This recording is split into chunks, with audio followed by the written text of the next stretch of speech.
Dharmanagar mission টিলা 132 কেবি বৈদ্যুতিক সাবস্টেশনে ভয়াবহ অগ্নিকাণ্ড ঘটে। ঘটনাস্থলে দমকলের দুটি ইঞ্জিন গিয়ে আগুন নিয়ন্ত্রণে আনে। সোহাগ দেব, কি দায়িত্বে আছেন? আমি ম্যানেজার টেস্টিং অ্যান্ড কমিউনিকেশন।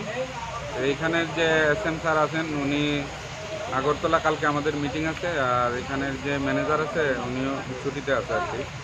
কিছুক্ষণ আগে আমার কাছে ফোন আসে যে এরকম এরকম একটা ঘটনা হয়েছে, তো আমি স্টেশনে ছিলাম, তাই তাড়াতাড়ি কি ঘটনা হয়েছে?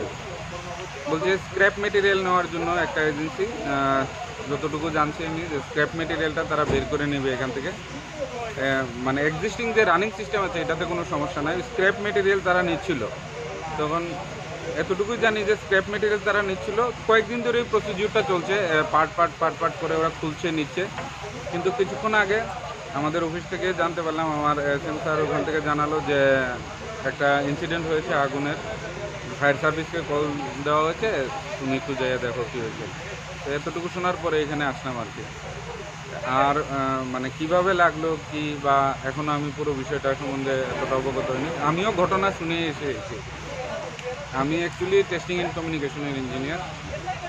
মানে যেটাতে আগুন লেগেছে মানে সেটা ওয়াকেজো ট্রান্সফরমার। হ্যাঁ, আজকে অনেক বছর ধরে অকেজো পড়ে আছে, কিন্তু আমাদের স্পেসটা যাতে ফ্রি মুভমেন্ট ও এয়ার মুভমেন্ট যাতে ভালো থাকে এবং একটা বিউটিফিকেশন সব কিছু যাতে সুন্দর থাকে, তার জন্য স্ক্র্যাপ মেটেরিয়াল যা আছে এক্সট্রা এগুলি আস্তে আস্তে অকশন করে বের করে